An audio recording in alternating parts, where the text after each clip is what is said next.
Let's get into some biases because we're all overconfident about certain things. We're underconfident about others. When it comes to our money, though, our mind plays tricks on us where we probably shouldn't be equipped to handle money. You're right, Joe. And I think overconfidence probably is maybe the first one to talk about, because we all think we're better investors than we really are. And so you can look at different studies and check this out. So 94% of college professors think they're above average teachers. And about 80% of drivers think they're better than average. And that just can't be. Average is 50%. So there's no way the numbers work out. Now, how this translates to investing is we pick a good stock, we pick a good mutual fund, and all of a sudden we think we're smarter investors than we really are. And if we pick a bad one, oh, that was just bad luck. So we're attributing it to our wonderful prowess at investing. And Joe, that's a dangerous way to go.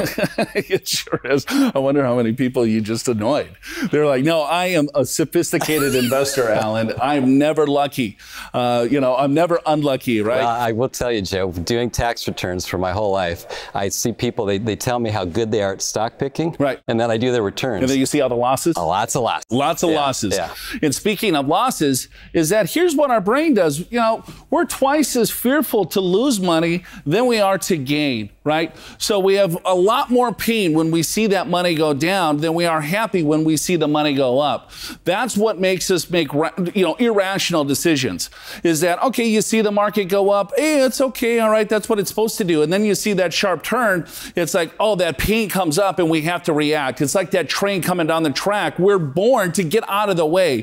When you see your portfolio go down, that's our natural reaction, is to do something, to take action. In most cases, it is the wrong action. It's that fear and greed mentality that we have, is that when the market goes up, oh, we got to buy because I want to keep making all this money. Look at the market, it's doing fantastic. And then when the market goes down, that's where the fear comes in. It's like, oh my gosh, right? I got to live off this money. I need every cent of it, so I got to sell and just hopefully, just keep my nest egg the way it is. But then all of a sudden, as soon as we do that, we see that market go back up again. You tell me, if this is the market, where would you want to buy? Where would you want to sell? Right? If you think of it like this, I probably want to sell here and buy here, but we do the exact opposite every time. I know it's a lot easier said than done. When you're in the mix of things, it's like, whew, boy, what do I do? This is, right? It's a real issue.